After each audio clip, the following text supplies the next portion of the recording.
तेलंगाना के वजीर आला रेवंत रेड्डी ने चेन्नई में तमिलनाडु के वजीर आला M.K. स्टालिन की मेजबानी में होने वाली हदबंदी मीटिंग में शिरकत की। उन्होंने बीजेपी पर आबादियाती सजा की पॉलिसी अपनाने का इल्जाम लगाते हुए कहा कि जुनूबी भारत आबादी पर मबनी हदबंदी को कबूल नहीं करेगा क्योंकि ये जुनूबी रियासतों की सियासी ताकत को महदूद कर देगा। रेवंत रेड्डी ने मुतालबा किया कि हदबंदी हर रियासत को एक यूनिट मानकर की जाए और लोकसभा की नशिस्तें न बढ़ाई जाएं, वरना शुमाली रियासतें जुनूबी भारत को दूसरे दर्जे का शहरी बना देंगी। उन्होंने ऐलान किया कि तेलंगाना असेंबली में जल्द ही गैर मुनसिफाना हदबंदी के खिलाफ करारदाद मंजूर की जाएगी और दीगर रियासतों से भी ऐसा करने की अपील की। Best infrastructure development, better governance and best social welfare. We contribute more to national exchequer and get lesser allocations. For ₹1 tax paid by Tamil Nadu, it get back 26 paisa. Likewise, Karnataka 16 paisa, Telangana 42 paisa, Kerala is 49 paisa. But when Bihar pays ₹1 tax, it gets ₹6 6 paisa. Uttar Pradesh gets ₹2 3 paisa. Madhya Pradesh gets ₹1 73 paisa. We are one country. We respect it. But we cannot accept this proposed delimitation because of it will politically limit us. It will punish us for being performing states. We have to stop BJP for implementing any unfair delimitation. My first point, don't increase Lok Sabha seats. Do delimitation within states. In 1976, Prime Minister Srimati Indira Gandhi did delimitation without increasing any seats because it will create imbalance of political power between states. In 2001, NDA government led by Mr. Atal Bihari Vajpayee also did delimitation in states without any increasing seats. PM Narendra Modi must also do the same. Don't increase Lok Sabha seat numbers. My second point is that South will not accept population-based delimitation. If BJP does delimitation on population, South India will lose political voice. North will make us secondary citizens. BRS के working सदर और साबिक वजीर के T Rama Rao ने चेन्नई में तमिलनाडु के वजीर आला M.K. स्टालिन की मेजबानी में होने वाली हदबंदी मीटिंग में शिरकत की। उन्होंने कहा कि तरक्की याफ्ता रियासतों को सजा देने के बजाय उनकी हौसला अफजाई की जानी चाहिए और लोकसभा की नशिस्तों का तनासुब रियासतों की GDP में शिराकत की बुनियाद पर बढ़ाया जाए या फिर कोई तब्दीली न की जाए। तेलंगाना और आंध्र प्रदेश में एपीरी ऑर्गेनाइजेशन एक्ट के तहत असेंबली नशिस्तों की हदबंदी होनी थी, लेकिन बीजेपी ने इसे नज़रअंदाज किया क्योंकि इसे कोई फायदा नहीं था, जबकि जम्मू व कश्मीर में ऐसा किया गया, इसलिए हम उन पर भरोसा नहीं करते। उन्होंने खबरदार किया कि अगर भारत 2047 तक सुपर पावर बनना चाहता है तो इसे पसमानदा रियासतों को इनाम देने के बजाय तरक्की याफ्ता रियासतों को सपोर्ट करना होगा। Why do we not trust the words of Union Home Minister who says it will be pro rata and nobody will lose representation? I'll give you a classic example of Telangana.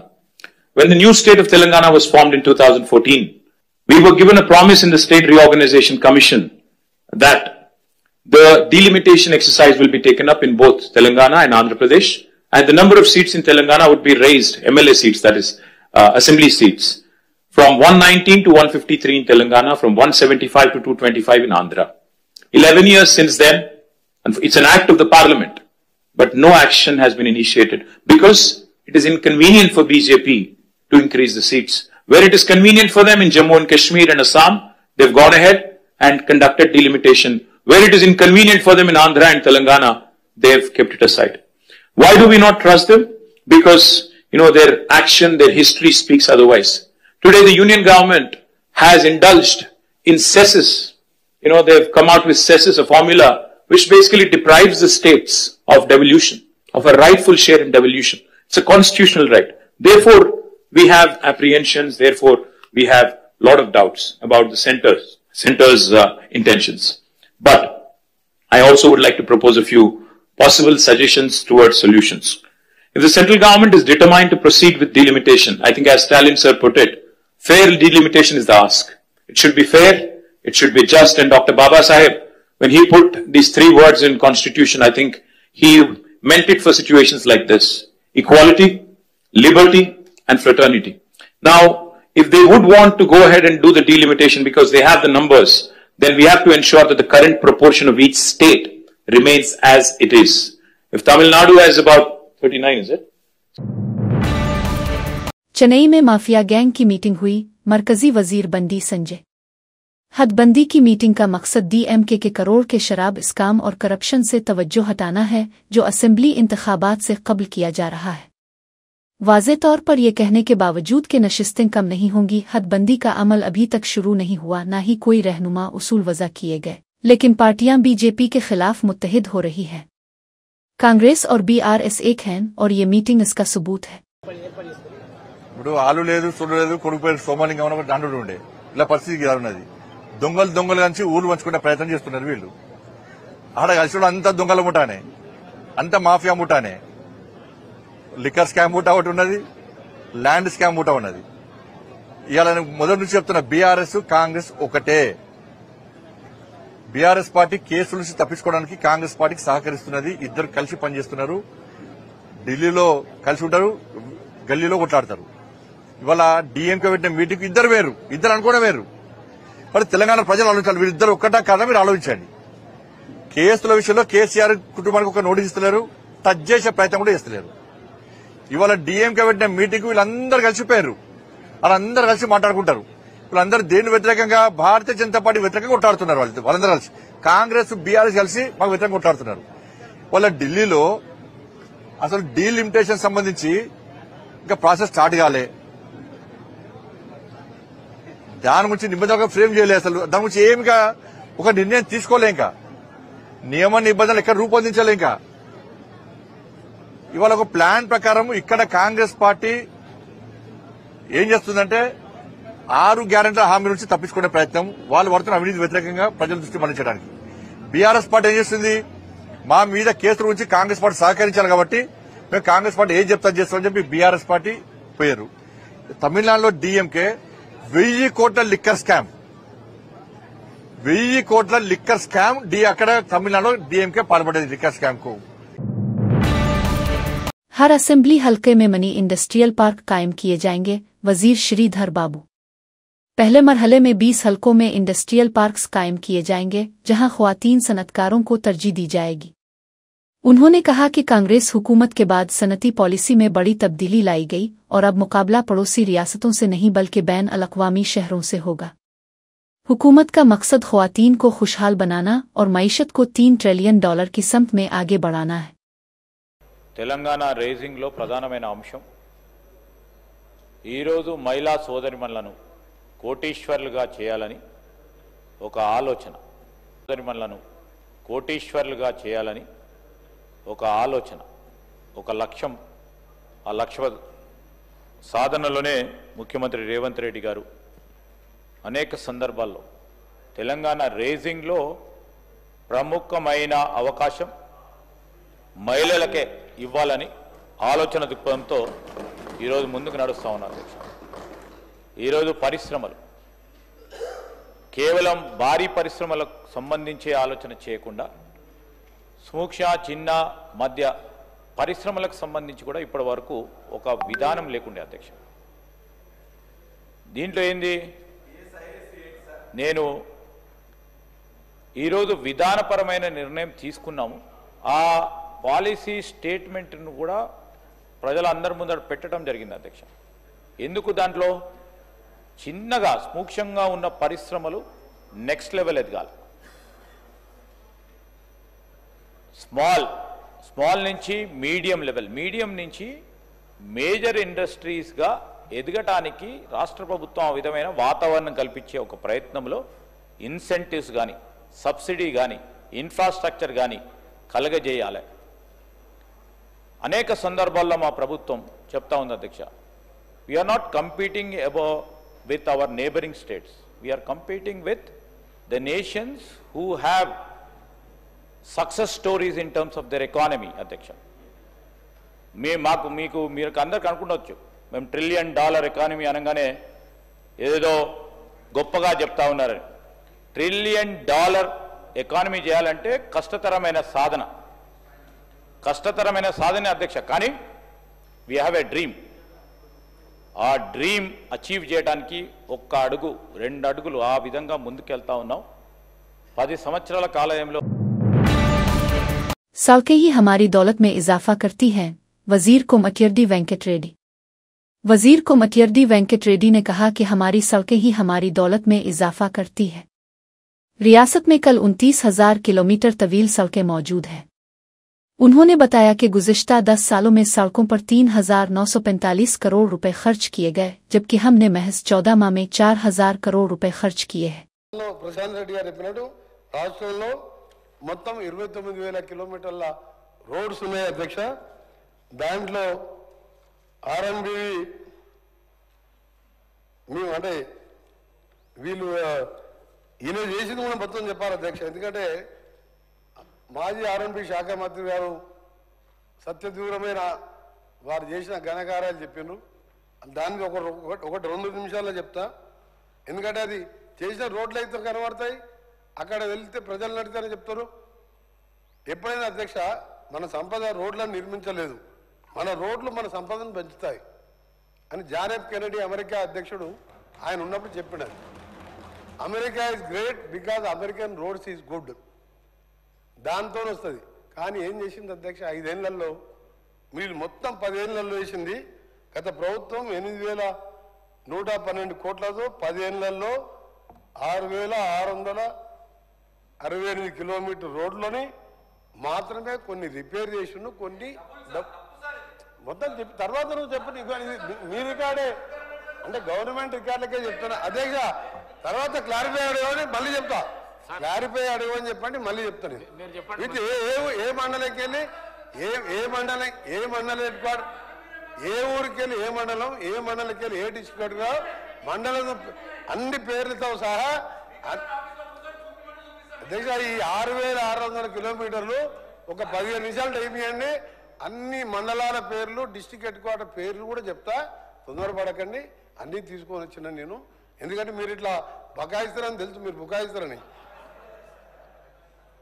దీనికోసం అధ్యక్ష 3,945 కోట్లు state బడ్జెట్లు 10 ఏళ్లలో, 4,167 కోట్లు RTC ద్వారా loan తీసుకొని నిర్మించారు. ఆ లోను ఇప్పుడు మేము రీపేమెంట్ చేస్తున్నాం. మేము కట్టే అప్పులలో అదో భాగం ఇంకా కొద్దిగా బ్యాలెన్స్ ఉన్నది, ఆ అప్పులు కడతాం. అంటే వీళ్ళు మొత్తం పెట్టింది అధ్యక్ష 10 ఏళ్లలో 3,945 కోట్లు మాత్రం. आलमी यौम आब के मौके पर वजीर पूनम प्रभाकर का पैगाम। उन्होंने पानी के तहफ़्फ़ुज़ और ज़ेर ज़मीन आबी वसाइल की हिफाजत पर जोर दिया। तेलंगाना हुकूमत की जानिब से अवाम से अपील है कि पानी के बचाव के लिए अज़्म करें। हम सबको मिलकर पानी के दानिशमंदाना इस्तेमाल का अहद करना चाहिए। वजीर पूनम प्रभाकर। ఈరోజు వరల్డ్ వాటర్ డే అంటే మనం నీటిని గురించి మాట్లాడుకోవాల్సినటువంటి అవసరం ఉన్నటువంటి దినం ఇవాళ. ఈరోజు అందరూ కూడా ఒక సంకల్పం తీసుకోవాలని విజ్ఞప్తి చేస్తున్న తెలంగాణ రాష్ట్ర ప్రభుత్వం పక్షాన. నీటిని పొదుపుగా వాడుకుందాం, వచ్చే తరాలకు మనం కొంత అవకాశాన్ని ఇద్దాం. అనవసరంగా నీటిని దుర్వినియోగం చేసి ఈ నీటి ఇబ్బందుల లోపల గ్రౌండ్ వాటర్ పడిపోతున్న ఈ సందర్భం లోపల గ్రౌండ్ వాటర్ను కాపాడుకోవడానికి కూడా తీసుకునే ప్రయత్నాలు కావచ్చు.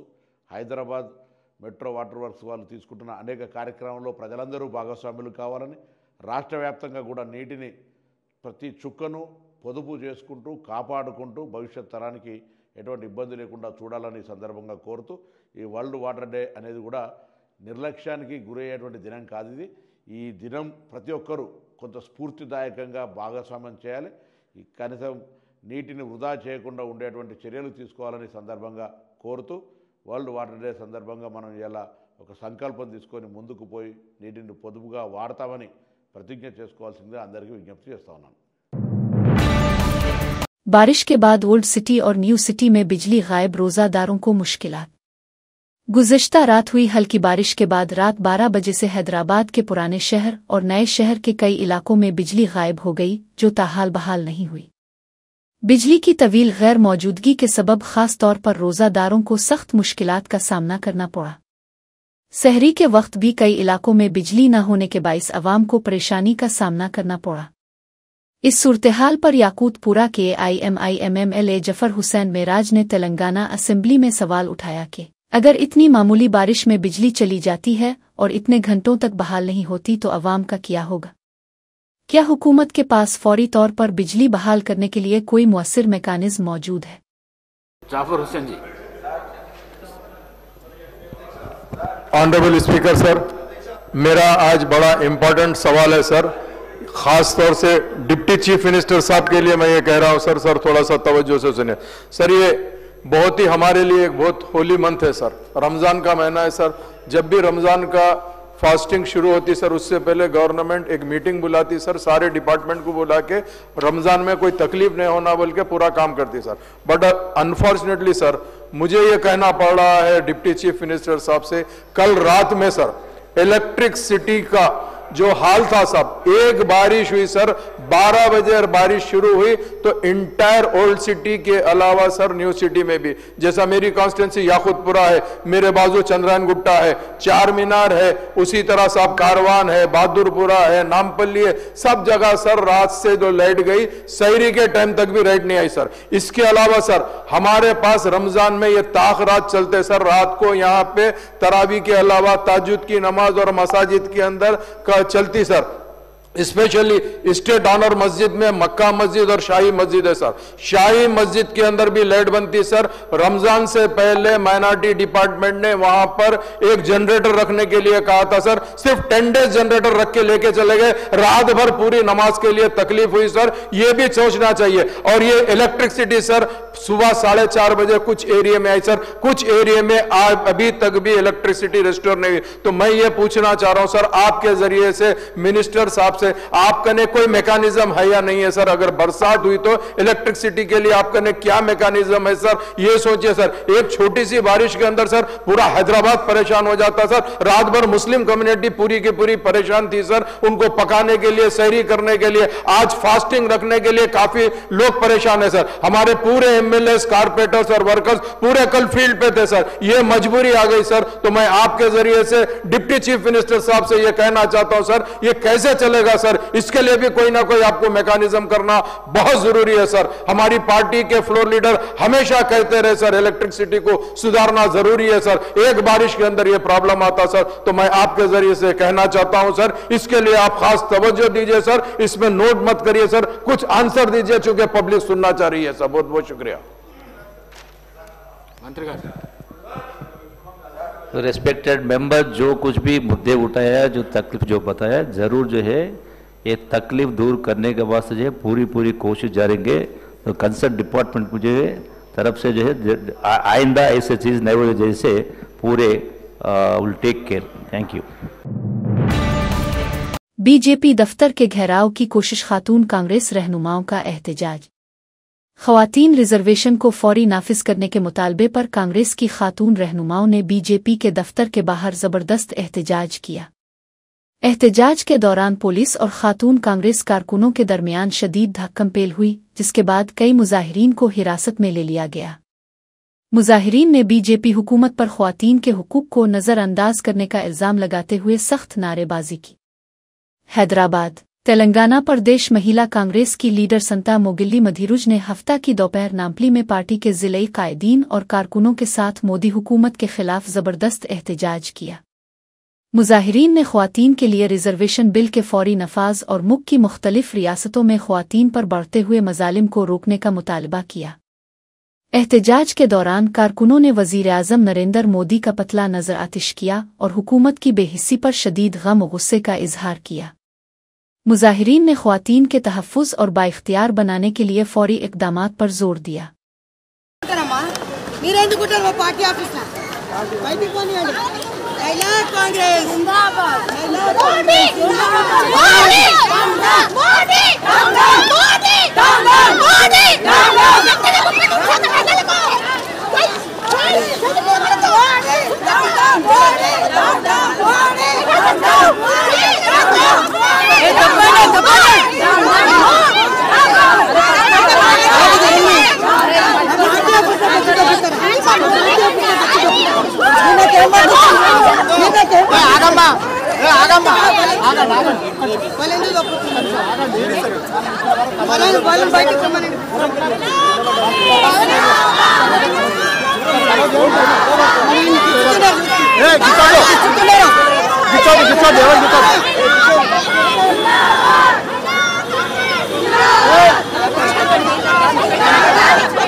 आंध्रा में इत्तेहाद न होता तो चंदर बाबू कभी जीत नहीं सकते थे।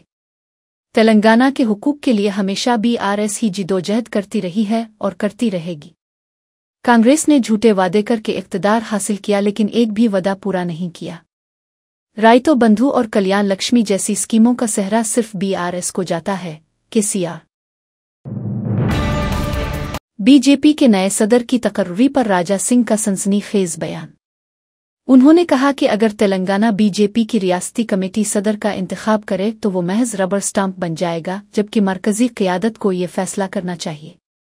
माजी में कई सदूर ने अपनी अलग ग्रुप बंदी करके पार्टी को नुकसान पहुंचाया और कारकुनों और सीनियर रहनुमाओं को नज़रअंदाज किया।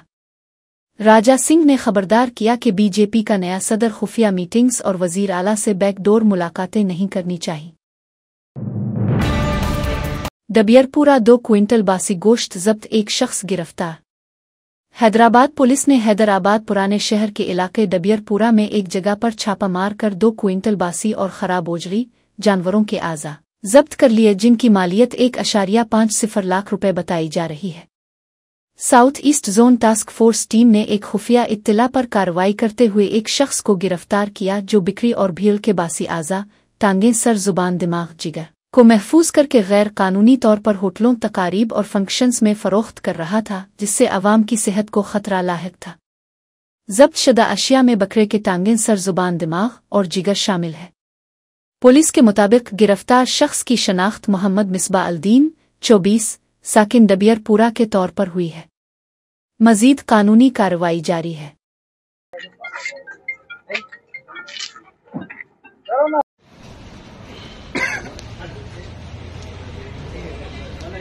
भाजी गुड़दा भेजा और खाओ भाजी गुड़दा। तुम लोग खिला रहे हैं ना शहरी में।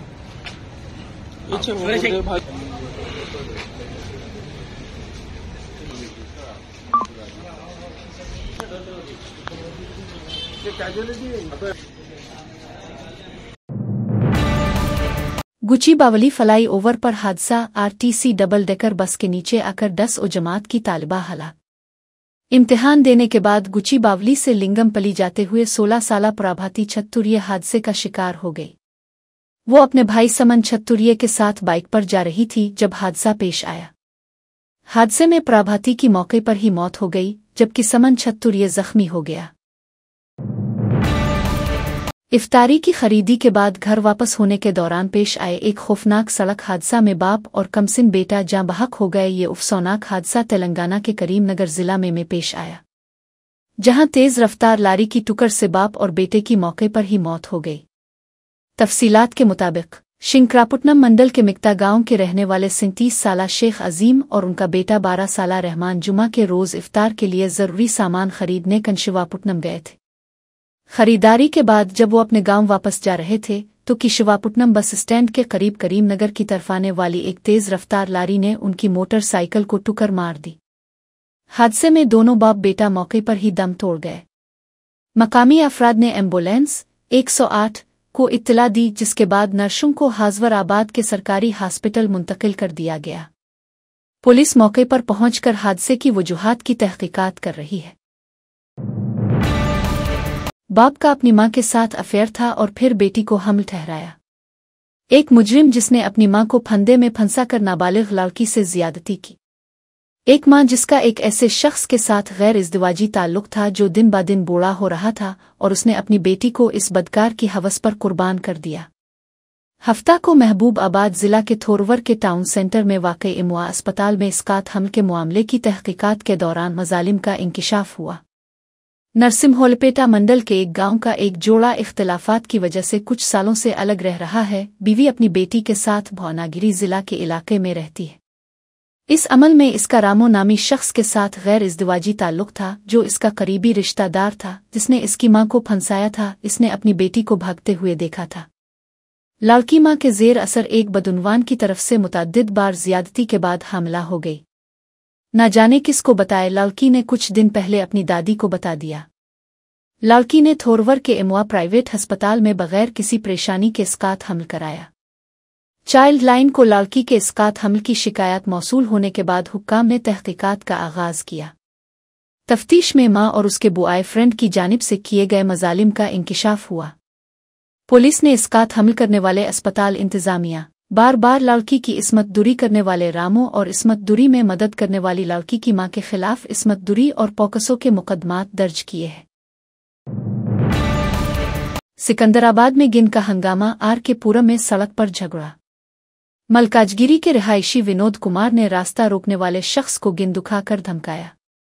दीगर राहगीरों ने फौरी तौर पर कंट्रोल रूम को इत्तला दी, जिस पर पुलिस ने मारडपली में विनोद कुमार को हिरासत में ले लिया।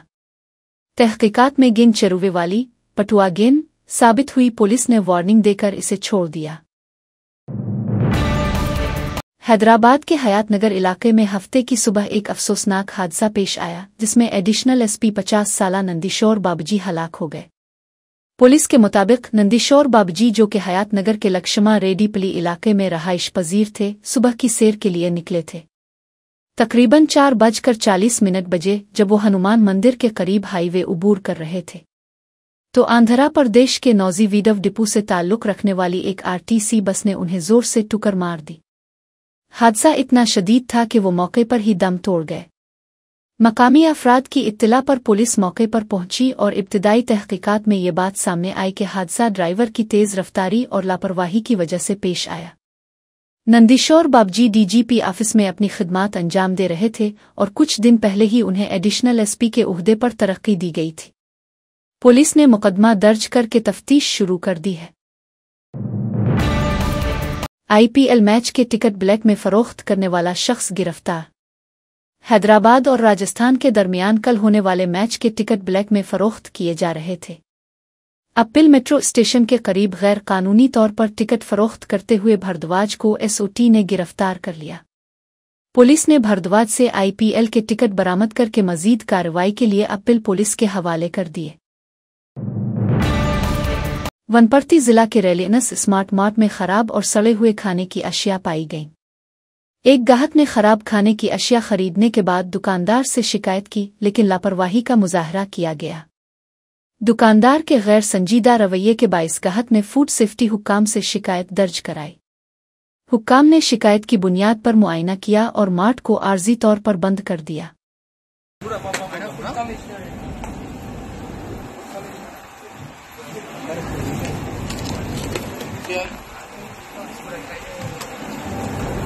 మేనేజ్మెంట్ మీరేనా మేనేజర్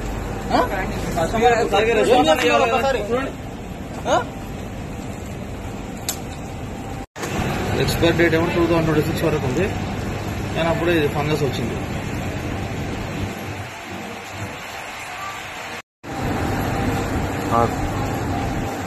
ఇట్లా బూజు పట్టింది, ఎట్లా తిని ఎట్లా కావాలి పబ్లిక్ ఏంది రిలయన్స్ వాళ్ళది యారాజకం కథ ఏంది?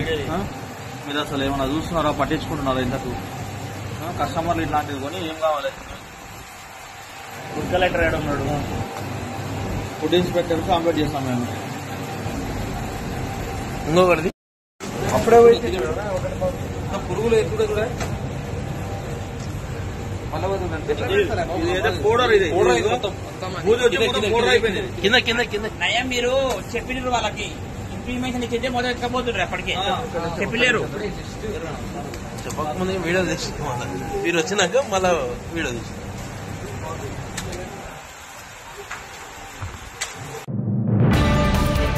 हैदराबाद में 2 नाबालिग लड़कियां लापता, मुबैना तौर पर नौजवानों के साथ हुई रो में वक्त गुजारा। अलवाल पुलिस स्टेशन हुदूद के मचाबोलिरम इलाके से 2 नाबालिग लड़कियों के लापता होने पर वालिदैन ने पुलिस में शिकायत दर्ज कराई।